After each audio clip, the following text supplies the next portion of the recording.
Peter, if you could just talk a little bit about why you think it's important to identify this body of literature for African American children.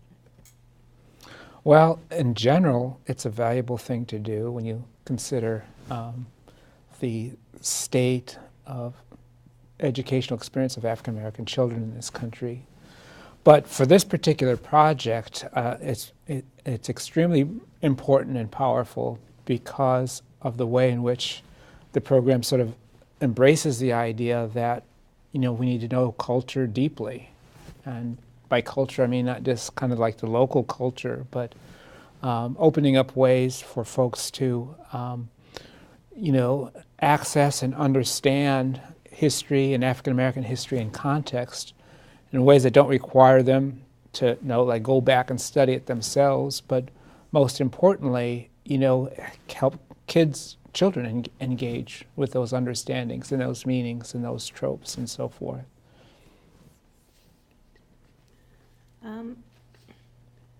Why is it important for pre-service teachers to have the understanding of the context from where children come? Well, I would say that understanding context, however you construe it, is the most important factor in being an effective teacher. Where we aren't always successful is being explicit about what that context is. So one aspect of context is, just what children's lives are like, what their family life is like. Another aspect of context is historical context of community and neighborhood and so forth. All of those types of understandings of context are vital for that primary function of teachers, is making a connection and making more than one connection, making substantial connections with children in terms of what matters to them, and being a person they could trust, being, as the teacher, being a person that can see the child for who they are, recognize them. Did you see things happening yesterday that you think helped our pre-service teachers understand the context of the community? Absolutely. I think one of the things that was, amazing to me and really an important,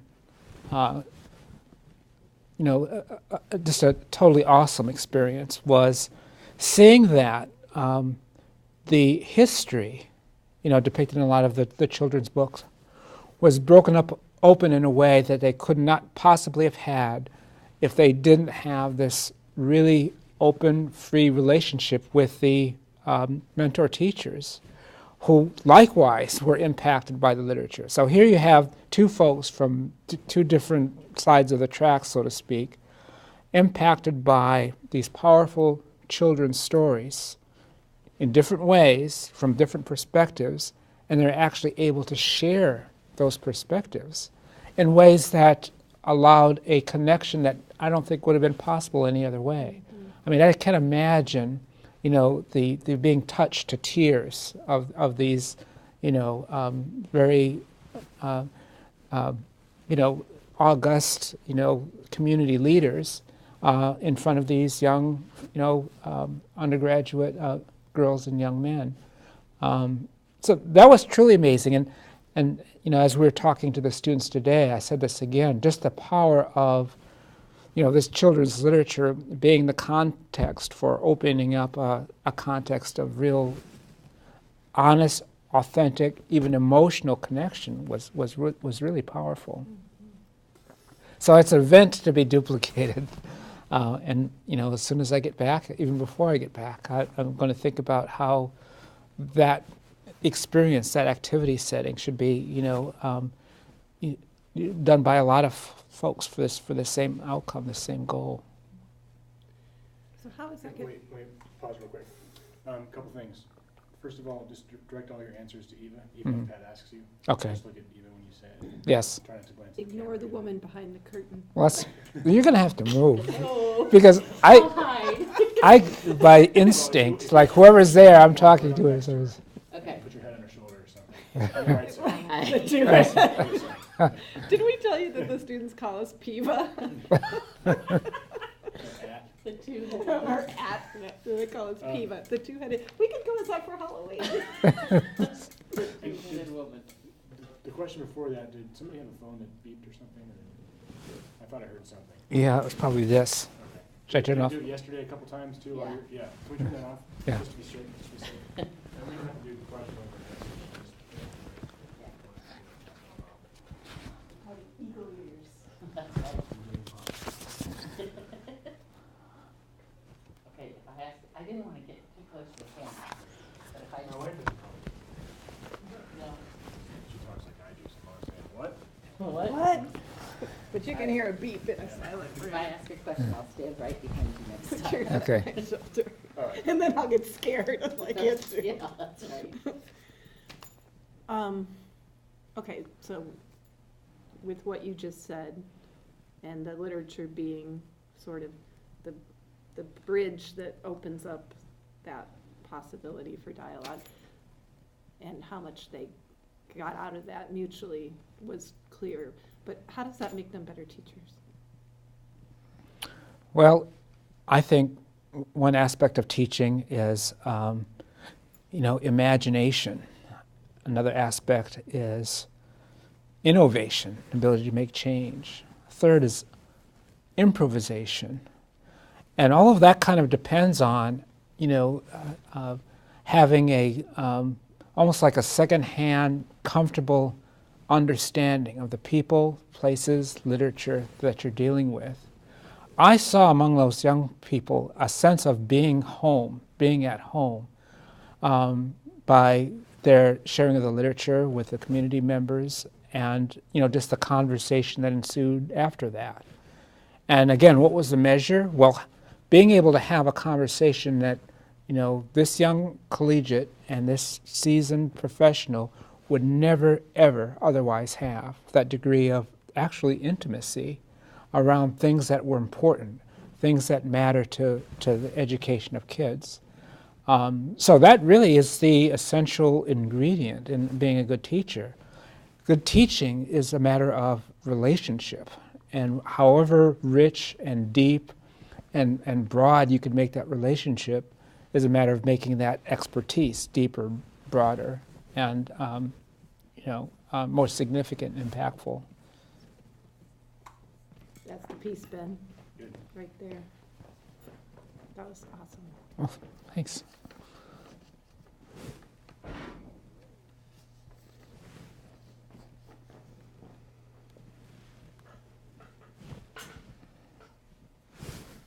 Could somebody hand me that beer? No. We could have a lot of fun with this. We should have been doing, you should have come for dinner last night. We could have done this Right. over a couple glasses. Are we still good? We're still good. Are you happy with the one with the way that's your important quote? Are you happy with the way that he said it? That was fantastic. Okay. That was brilliant. One thing, could you not rest your elbow on your arm? Yeah, because since we can't see the chair, it doesn't look like we can't tell what you're doing. So Oh, okay. it's a little awkward. Yeah. I know it's uncomfortable, I'm holding my beer. What's over there on the side? What is he drinking? I think he was trying not to slide off. Yeah, he's holding Yes. on so he doesn't slide up. Okay.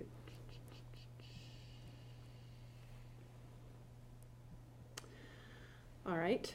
We see, as we've been talking about the process that we witnessed yesterday as a beginning to something bigger. Can you comment on your perception of how this collection might be used to contribute to children's positive identity development and their sense of agency? So, how is this collection that we've identified going to make a difference in how children perceive themselves and what's possible for them? Well, I see that in two ways. One pretty obvious and clear, the other one a little less obvious.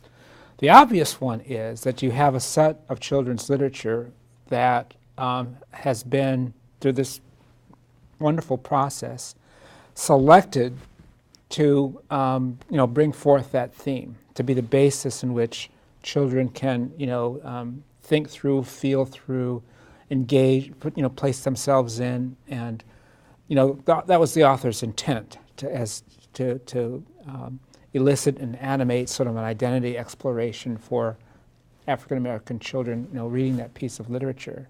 So having a set of literature resources for that, is a valuable thing for a teacher to have, for a unit to have, an after-school program or a school. But I think, and this is a less obvious one, and way more important, is the process. So the event was an important process because much was discovered and much was uncovered in the conversations about the text. So what gets put into play is, as part of the educational experience of children, is not just the literature, but the identity work that the teacher and whoever other adult, is engaged in that process have done so that they become an even stronger, mediator of the meaning and the richness of the story. That's the subject of the conversation. That was really evidenced yesterday. Again, two subject positions. Someone who's like, going someplace special, learning some things about what life kind of was like in, the Jim Crow South. For a little girl, going to town to go to the library. And for others, like myself, a reliving of history. So there's a powerful set of emotional experiences and images that kind of get shaped. And so both individuals are reliving, re-experiencing, projecting, and sharing an identity by talking about the book. That's what should happen between a teacher and a student. That's why it's important that our students have, the experience of reading this text and having their own personal reaction to it. So again, it's not just the fact that we have something that's valuable for children to read, but it's also a resource that promotes a rich teaching and learning engagement. Yesterday when we talked, or on Wednesday when we talked, you talked about using some of the literature as a counter-narrative to what's in the air out there. Can you talk just a little bit about that? Yes. So, a lot of the work that our young people have to do as in becoming, academic achievers is they have to counter or work against all of these messages that say they can't. Like more obvious ones is, even if you don't believe it, this myth is out there, this subtext, this, sort of stereotype that African American students aren't as good on high stakes tests. African American students aren't as academic.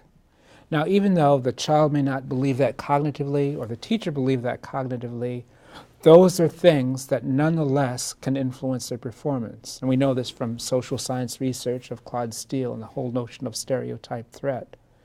So, so that's the narrative that's out there, the sort of, Lisa Delpit would call part of the message and the culture of power. That, another one is that I experienced coming up in schools. The message was, well, black people haven't contributed much in history.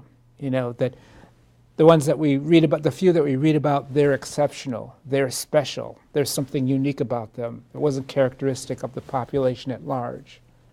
So the collection of children's literature that this process has provided all have some measure of counter-narrative that give a young person a different way of thinking about that negative, toxic message in the air.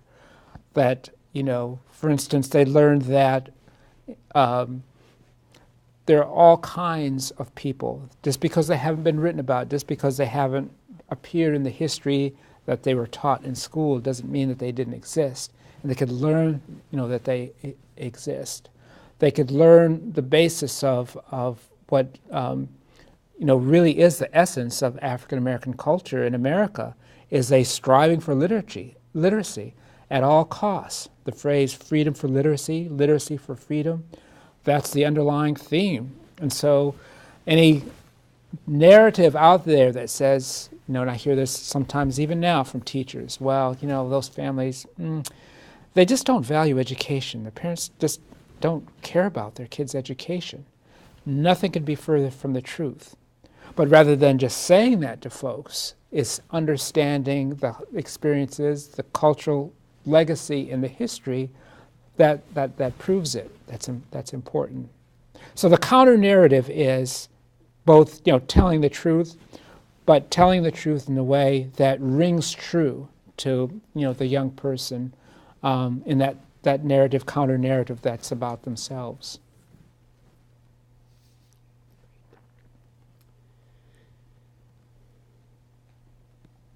Other head? Do you have any? Don't know Um, Can you just repeat that? anymore. Other head? I don't know what I said. It was really good. I'm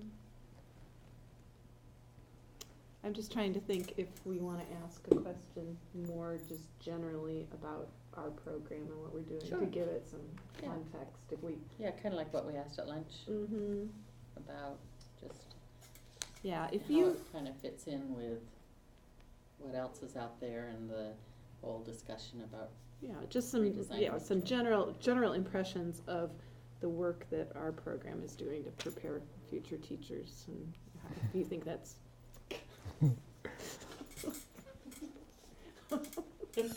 She's breathing out my neck, bad.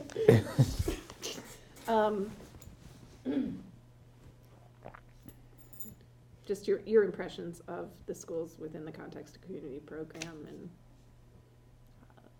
how we're preparing teachers, and how that model is different than what's traditionally being done.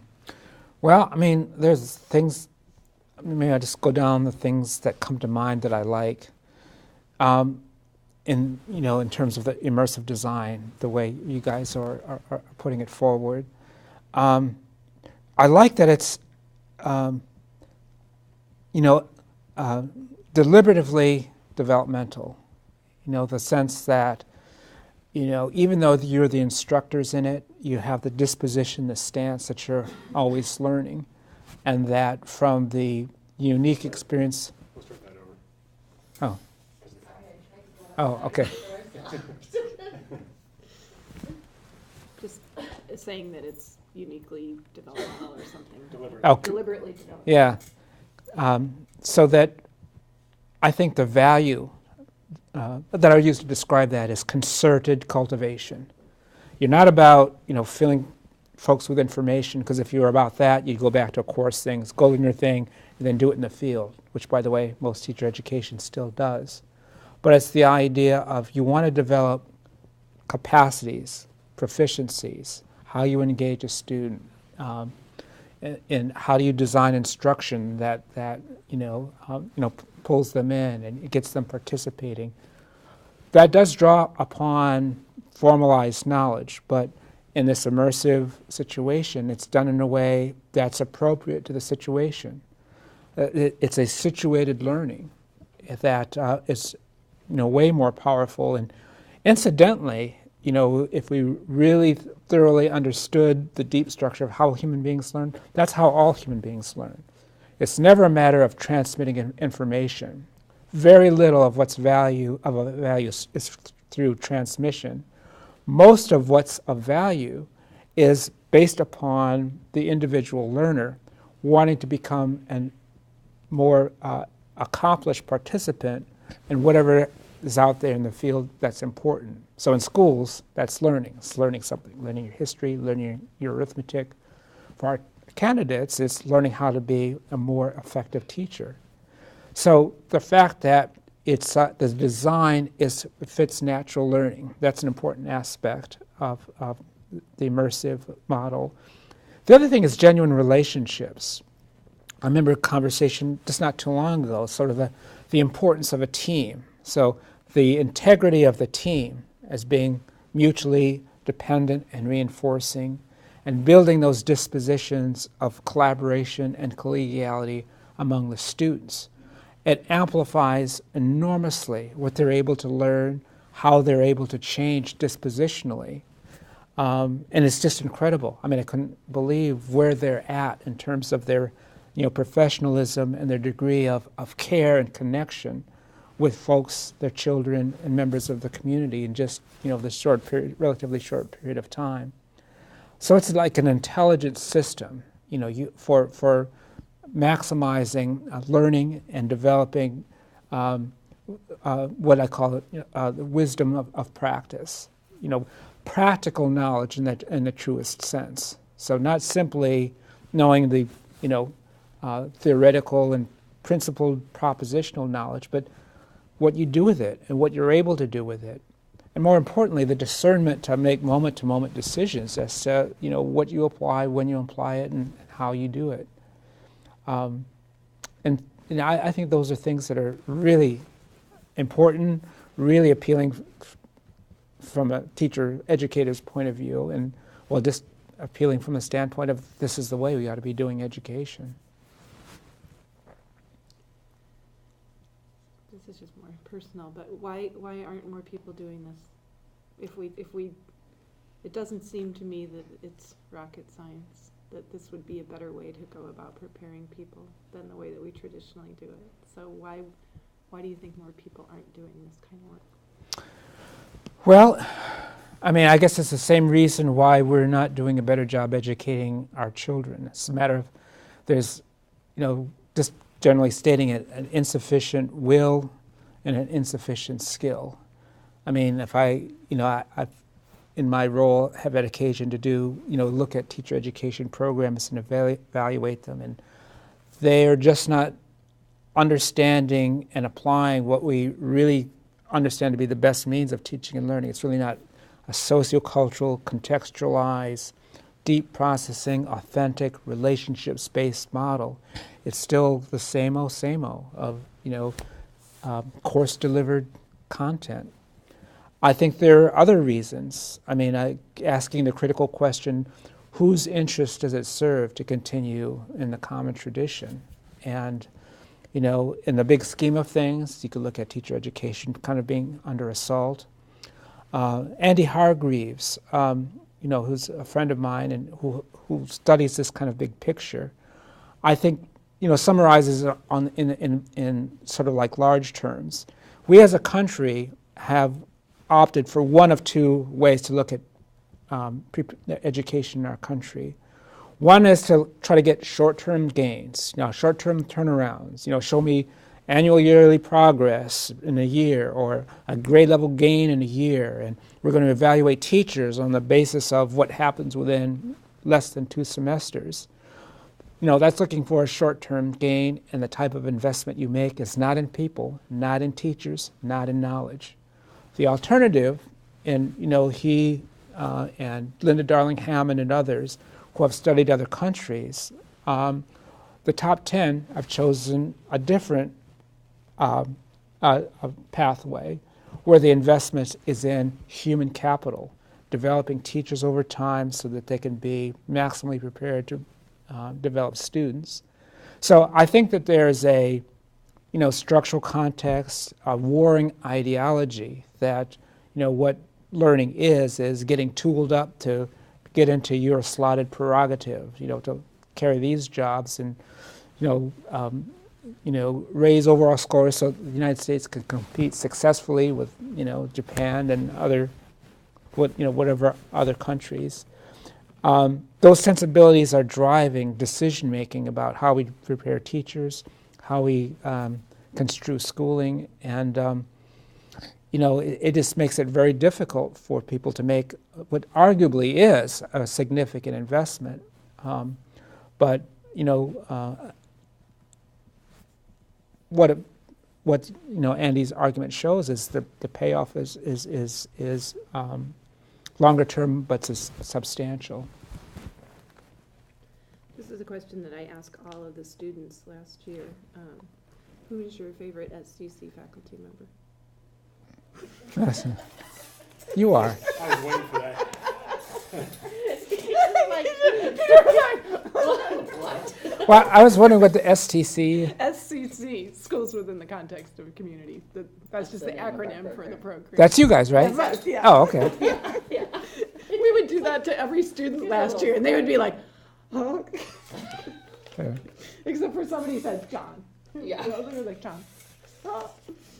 Can you think of anything else? No, I You was were just trying to awesome. think. I think Thank you you. were great. Awesome. Sounds really good. Ben, Okay. What? he's like, he gets it on the first take. Yeah, I know. Not like us. We have to like say our things like Quiet 6 to you. times in a row. That Wanna was- say that one was more time, fantastic. please? Oh, thank That you. was really, really great. Yeah, that was good. All right.